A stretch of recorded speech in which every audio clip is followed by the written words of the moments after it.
I'm just waiting for notification. And thank you again. Here we go. No, thank you, my brother.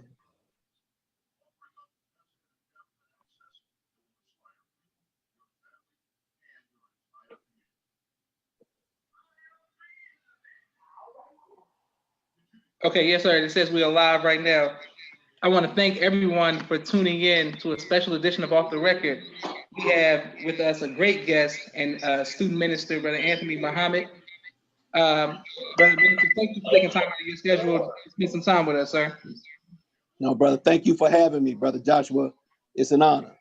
Yes, sir. Thank you for being patient for me. I know I was supposed to have been on a couple of times before, but thank you, brother. I had to make my word bond today, pull it off for you. Yes, sir. Yes, sir. Brother Minister, when did you first hear the teachings? I was a young student in high school. This is around in the 75, I graduated in 75. I had heard about Islam. I had a brush with Islam because back then the brothers would come to the high schools with the Muhammad Speaks newspaper. They would stand outside and they would sell you a Muhammad Speaks newspaper. And we would have the little arguments with them like, well, the truth is free, isn't it? You know what I mean? Why you charge me for the paper and all that kind of stuff? The same thing the brothers here now. Yes, they would give us a paper, and we think we're getting over on them. But when you open that newspaper, start reading that paper, the paper was getting you. So it was when I was in high school, a young high school student. Okay, excellent. And what city was this? Washington, D.C. Washington, D.C., yes, sir. And why did you accept the teachings? Well, at the time, I was one of those outskirt people. I was kind of conscious, nationalist, Black Power type of brother, but I had no discipline. It wasn't until the Honorable Minister Louis Farrakhans stood up that I actually became a member of the Nation of Islam. Coming to one of his meetings, he used to come every week into Washington. And the minister was at the Phyllis Wheatley Y in Northwest Washington. And I think that's Rhode Island Avenue, 9th and Rhode Island Avenue. And I heard him there. And that was it. It turned me around, Excellent. And Sabranda says, welcome salam, Sabranda, and thank you all for watching. Yes, sir. How did you become a minister? Like from DC, how was the process of you going into the ministry? Well, when I came in the nation in 1983, I just wanted to be with the brothers and going out among them. And, I've always, in our band and everywhere, I was always one of these people who talked. In high school, I got in trouble for always talking. So one day, after about 2 years in the ranks, if you will, I asked, could I be in the ministry? And they allowed me in the ministry, allowed me to open up. Back then, you would open up in prayer. You would speak for maybe 5 minutes and you would bring on the next guest, the next speaker, who would speak for 15 minutes or so. And they would introduce whoever the main speaker was that day. And that's how I started. And back then, the FY captain or the military, once they saw which way you were trying to go, they would try to groom you into that. So Brother Harry, Brother Sharif was my captain. They would always give me topics in class around the Final Call newspaper, different things to help groom me to become a minister once they saw that that's what I wanted to do. So they would cause me to study. Plus, I came in as under Minister Alim, and he would have us do research for him. Research this, research that. That's kind of how it started. And in those days, that's how we did things. Okay. Yes, sir. Excellent. Now, when it comes to drill, every time there's a drill competition, I always speak with you after to hear your advice and your guidance. What made you be drawn to drill and know so much about drill? Well, that's funny because when I came in the nation, you wouldn't believe this, but the brothers in DC didn't do too much drilling. One day, we were meeting at it used to be called the Howard Inn on Georgia Avenue. We were meeting there and they moved the chairs and it was the sisters. It was your mother, Sister Nisa, and many others. They were drilling. I had never seen that. It blew my mind, brothers. And I go to my first Savior's Day in Gary, Indiana, and see them drill. Now I'm a musician. And so rhythm and all of that, man, I love that. When I was in the nationalist community, the African dance, I loved all of that. Then they were talking about drilling, but no one was in DC to teach me to drill. So I would try and practice, but it was Brother Abdul Akil, who was the first one who actually showed me how to call the cadence. It was Akil. Brother John used to teach us, John Jeter, everybody called him, who actually started us. But it was Brother Akil who kind of took us to the next level, if you will. And there was this sister that was from New York. Her name was Sharima. Sister Sharima used to come, she would be in DC. I mean, she's the baddest drill I had ever seen in my life. And she would teach us, get in the corner. It was Sister Sharima who literally taught me how to do that. And so we took it from there and we began to work on it. And back then, we would challenge each other all the time. I mean, we would challenge you. You can't beat me drilling. You can't. And we would just start anywhere, anytime. That's how we started. And the way you all are doing it now is so much like y'all took it to the next level. But that's how we started, because you all, the cadence is different. The pace is a little slower, because after I left, it was Brother Darrell. Brother Darrell, I think, is with you all in Atlanta. Yes, sir. He slowed the pace down. And when he took the cadence and slowed it down and did things in a circle as opposed to just square, it's just magnificent. And what you all are doing now is just beautiful, bro. It's just beautiful. Praise be to Allah. Yes, sir. And Sister Sharima from New York, she lives here as well. Okay. Yes, sir. She lives here as well. Yes, sir. I was going to ask you about, I didn't know you were a musician. What type of instruments do you play? I play bass guitar, primarily bass guitar. I got keyboard, but bass. And when I came in the nation, I was in a band. I was in a reggae band. And we played conscious music. We played one time, maybe twice. I played with the minister speaking twice in DC. And when I came, that's what my tale was, because whether I was going to be in music or be in the nation.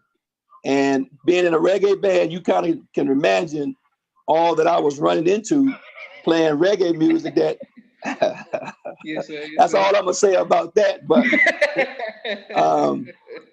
at a certain point, I had to leave that, so I stopped playing and came in the nation. Yes. Okay, excellent.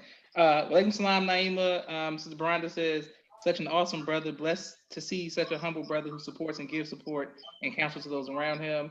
Thank you, Brother Kareem Ali. Thank you, Brother Gerald. And Brother Maurice Muhammad says, "The culture full of love that attracted him to Madison Square Garden in 1985. Thank you, brother. Okay, yes, sir. Anthony, when did you first meet the Most Honorable Louis Farrakhan? I was in the ministry. Probably I came into ministry around 1985 or so. And probably a year or so later, Brother Lean brought me with him to, it was at that time the Howard Inn, and brought me upstairs, and he brought me in the room and he introduced me to the minister, and then right 1985 or so. Then the next time it was around 88, 87, 88 or something, we purchased in the National Center, and the minister came and we were meeting on Kenilworth Avenue at the time.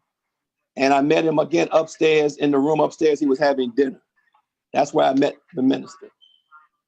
It blew my mind, man. He was just, I didn't know it was coming, but praise be to Allah. Yes, sir. Excellent. Now, Brother Minister, I had a question. You were in the DC during the dope busters, the drug, the crack epidemic, and you were a minister. Did you ever, or since your sojourn from there to Memphis, have you ever got death threats, and how did you overcome the fear of a death threat, if you ever did, or fear for your life? Well, yes.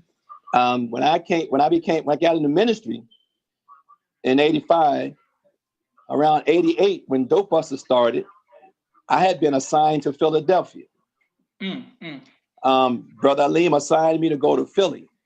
So I was going back and forth to Philadelphia when it started, when it kicked off. But, I was only there for the weekend. I would come home to Washington. And on Mondays, FY class and so on, we would go over to Mayfair and what have you, drill through the community. We would jog through the community. I would call the cadence going through the community. A couple of times I went over, and your father had me speak to the community, let them know in words that we were coming. So we were there. And when the dope busters broke out, I was just assigned to Philadelphia. So in Philadelphia, we received some threats. Nothing ever materialized, but there was some threats in Philadelphia as the time went on when I went there. But that's when the minister took me out of Philly and he brought me into Chicago. I was in Philadelphia for about 4 years, and he brought me into Chicago around 92. My blessing in going into Chicago was with him, of course, but also your father was there. And the minister asked me or instructed me to report to him every morning, to his office. Now I'm a minister, but he had me report to the Supreme Captain's office every morning. And there were a lot of people who didn't understand why I would go to the Supreme Captain's office every morning. But it's because that's where the minister told me to go. You couldn't have told me at the time that I didn't know anything. I was a minister and all, but I have learned since then that that was one of my blessings, is being in his office every day, and some of the things that I learned that I brought with me going to these other cities. Yes, sir. What was the circumstances of you going into Memphis? Well, I was in Chicago. I didn't know he was going to send me here. The minister put me on a small tour. I went to Indianapolis, Milwaukee, and a few other places. Little small tour. I went to St. Louis. He sends me to Memphis. The minister was going to come to Memphis. There was a controversy here surrounding the laborers in the ministry here in Memphis. He has sent investigations out. He relieved the whole labor and staff. So the minister left me here for about a week to prepare for him coming. So while I was preparing for him coming, it's a funny story, Josh. I was mad. I'm gonna tell you, I was so mad. I was so mad, brother. We walking in the Peabody Hotel, and the minister asked me, brother, where are they meeting? I said, they're meeting in a rinky church. He said, is it nice, brother? I said, no, sir, brother. Minister, they need to move immediately. And the minister told me, well, brother, why don't you stay here and find them a place to meet? And I was looking at the minister and I said, now? Stay here right now? He said, yes, sir, brother, stay here and find them a place. And I'm in the parking lot of the Peabody Hotel. I won't forget this. Mr. Farrakhan got in the car. Your father got in the car. Mustafa Farrakhan got in the car, and they drove off and left me standing in the parking lot of the Peabody Hotel, brother. I was so mad, man. But I found the building that we actually are in now. And I came back the week later and reported it to him. Little did I know, and I don't know if he knew at the time, that he was planning to send me to Memphis. I didn't know at the time. But that's where he sent me. Okay, yes, sir. Excellent. Now, what has been your greatest trial as a minister, and how did you overcome that? Well, one of the trials is traveling from Philadelphia with my family. And the other trial is my own children. When you're young, you think a certain way about your children. And you want your children to be what you think they should be. And as you get older, people judge you based on your children. Yes, sir. Yes, sir. And I remember I was calling the minister because those things happened here with me. And he said to me in words, brother, are they talking about your children? And I was like, yes, sir. And he gave me some advice. I won't go into that. But suffice it to say, I learned. I don't let anyone judge me or whatever based on my children. I don't let them bring me anything about my children because their children are going to grow up too. Yes, sir. So all they got to do is just hang around just for a minute and they will see, and our children, like yourself and others, you find your own way to Islam. You find your own way to help. And sometimes our biggest trial is we stay in mosque mode and don't grow to nation mode. And nation mode includes everybody. Mosque mode, you just need some lieutenants, you need a captain, a minister, secretary. That's it. But when you grow to nation mode, then everybody has a place in nation mode. Yes, Even sir. what you're doing now, you need some kind of communication, you need outreach. And it's not always the conventional outreach because they're not going to let us come on the news and tell our story. Yes, sir. So we have to be creative and do things that you're doing. You need schools and you need people to do those things. When you think nation, now when you think mosque, and sometime in the nation, we have yet to come around to mosque thinking. I mean, nation thinking. We kind of in mosque mode. Yes, sir. So now that's what I'm thinking. Your father going to the I think they call it the bluff. Yes, See, sir. that's nation thinking. Establishing a supermarket, that's nation thinking. And sometimes we just stick with mosque and that nation. Yes, That's sir. what I would say. You know. Okay, excellent. Thank you, Brother Anthony, for your stories. I'm learning so much. Brother Maurice said, Brother Fred, gentlemen, how are you? Thank you, Brother Fred. Brother Gerald, Minister Gerald says, Memphis has produced greats to our nation on a national level, the minister's research team, etc. What do you do there to develop such great leadership, sir? Well, I want to give Brother Gerald, Sister Brenda, and some others greetings about Assalamu Alaikum. I tried, brother. It's not so much me as it is some of the things I learned from Brother Aline. You know, when I was coming up, Brother Aline used to go to the college campuses. And one of the things that he would kind of shun was the brothers wanting to put the military aspect on some of the college students. And so they would come and they wanted to be in the nation, but he would let them complete their studies. The same here. We had Brother Dimitri, we had Brother Rashad. Rashad wanted to be an educator. When he was young, everybody wanted him to, get the paper and do those things. And those things are good. We're supposed to do that. But we need other people in the nation. Yes, sir. Not just that. You need, not only do I need somebody to take the paper out, but we need journalists to write in the paper. Yes, sir. We need people. So Rashad and Dimitri, we asked them to do research for me. They would go and I would read something from Brother Jabril, and he would talk about certain articles that the Honorable Elijah Muhammad had, and I would ask them to go find them. And they would go and they would find those articles for me and help me with that type of research. And it just kind of took off from there. And you see what they're doing now. And we have a couple other brothers here that's doing that. And I would recommend that for everyone. Those who want to be in the ministry, put them on a research team. Allow them to find those quotes and things, and then they can find their niche because that's what they're going to be doing. Yes, sir. Okay, excellent. Thank you for your question. My sister Miriam Mimi says, Walaikum salam. Thank you for your work that you've done in the nation, and she loves you and your wife always. Sister Bronda says, do you see a difference in trying to raise our people in the Midwest, Central region than in the South? Is the mentality different? Yes.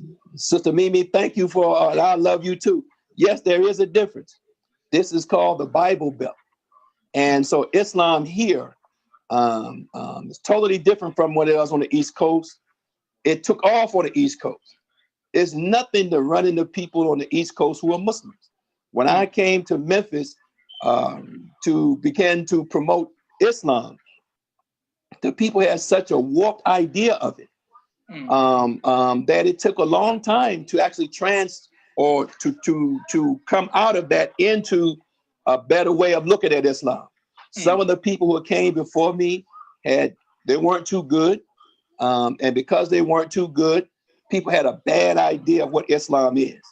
And I will caution all of us, that's a problem that we have throughout our nation, is we are not judged like a Christian.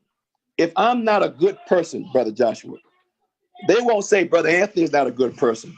They will say the Muslims are not good people. Yes, sir. If my wife is not a good mother, they will say the Muslims don't take care of their children. Now you could have a Christian or someone do the same thing and they'll just make that person an individual.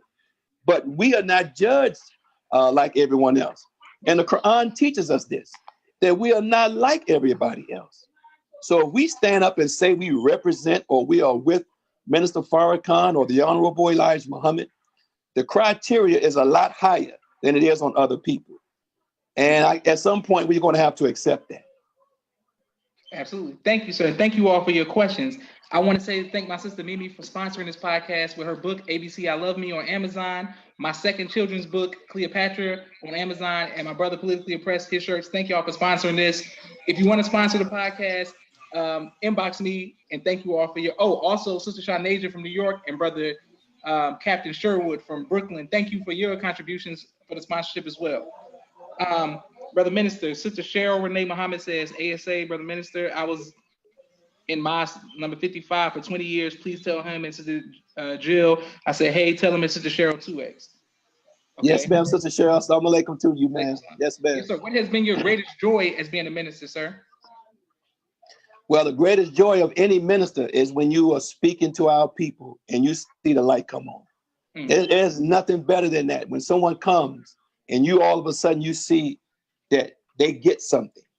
This is one of the reasons that I use what you call PowerPoint so much, is because the person uses more than one sense. They use their eyes to see, they use their ears to hear.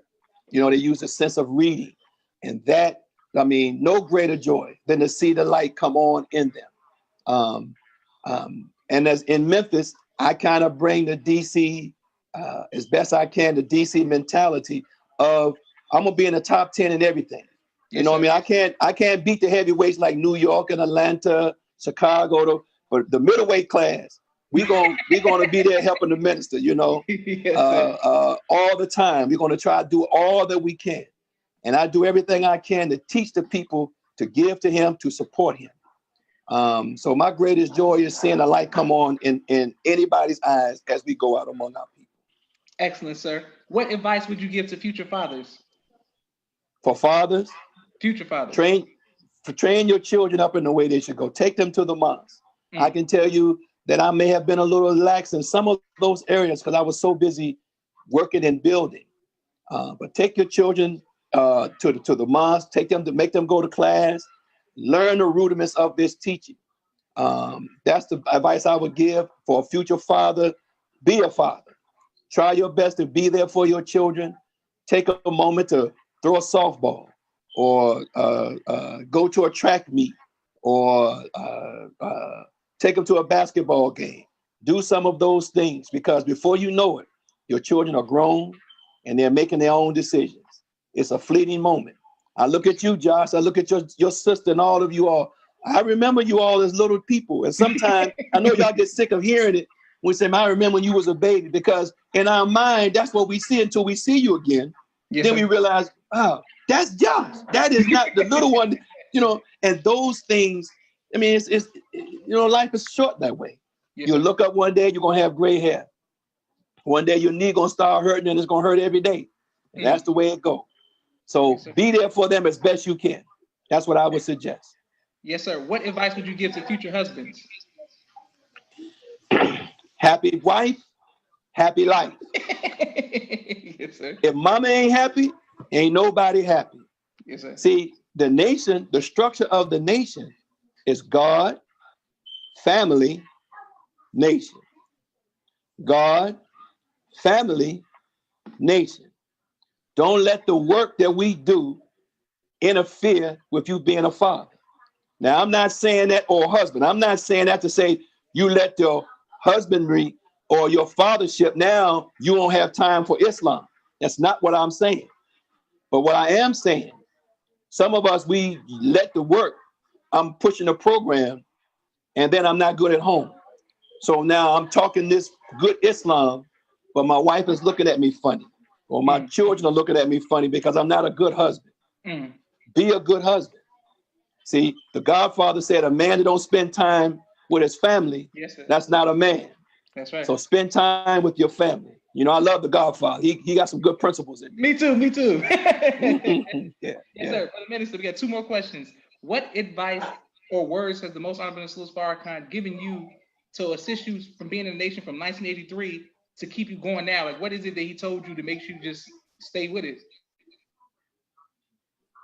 Well, it's a whole lot of things that he has said to me. Yes, sir. The minister has a way of lifting you up. I can tell you this though. I would use this question. One day I believe I was in St. Louis, the minister was spanking me. And he spanked me really good. It really spanked me for something that I didn't do. Yes, sir. But I was sitting there, and I mean, he whooped me in the whole table. And your brother Josh, if you've been around him, and so you know when he's whooping on you, everybody quiet. You know what I mean? Don't nobody come to your defense. Everybody got their head down. Nobody's saying nothing because they don't want to get that whooping either. You know, it's like daddy whooping somebody. Yes, sir. And I'm sitting there, and he's whooping me. And he said these words to me. He said, you know, brother, you are a good minister. I want you to let your light shine. Let your light shine. And he said some other words. I tell people this story because I think that that's the part he wanted to get to. Don't put yourself back. God has given all of us a light. Let your light shine. Show God and the beauty of God in the way that he gave it to you. You mentioned your sister writing books. See, we need books. All of this. Let your light shine. Let what God gave you, let it shine so people can see the beauty of God expressed in you. They've seen the beauty of God in the minister, but they haven't seen it expressed in you. Yes, so sir. Let your light shine. So that's what I would say to everyone. And I think that's what I got from what he said. But he whooped me pretty good. And then he thanked me for accepting the whooping. You know what I mean? So, yeah. Okay, excellent. Okay, here's the other question. You said earlier about music. Do you still play music now? Yes, sir, I do. I have a band. We have a band in the mosque called Band 55. And we pretty good, brother. And I enjoy it now, brother. I enjoy it. Yes, sir. I got my bass upstairs. I wake everybody up in the house almost every morning playing my bass. Every morning. They can't say nothing because I pay the bills. I wake everybody up playing different songs. And so we have a band. That's what I do, Johnson. Not right is. That's not right, but I do. But I have a bass. Okay, you have a bass. Okay, yes, sir. No, I was gonna say I am in theater and I've done musicals now, so I've been acting and singing heavily now. I'm getting more serious about it. I want to come and can I jam? Can I have a jam session with you on? Yes, sir. Yes, sir. I've been trying to get your brother Bettine up here too, man. You know, I want to get him. I mean, I want to go to Chicago, man, and have an old school. I don't want to call it old school, but you know, they always have the hip hop thing. But I want to do some Isleys and some other things that we do, brother. I mean, I want to have a good time, brother. So yes, I play music now all the time. Beautiful, brother Minister. And I really look forward to having a jam session with you. Man, I'm with it. Okay, brother Minister, your last question. What do you want your legacy to be? How would you want people to remember you? That's something I've never thought of. I don't know. I would say I was someone who stood with the Honorable Minister Louis Farrakhans, and I pray to Allah that I'll stand with him in the cool of the evening and in the heat of the day. Yes, you know, sir. when it get hot, I pray Allah that I'm still with him.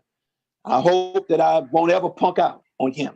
Yes, and stand with him as the enemies amp up their attack.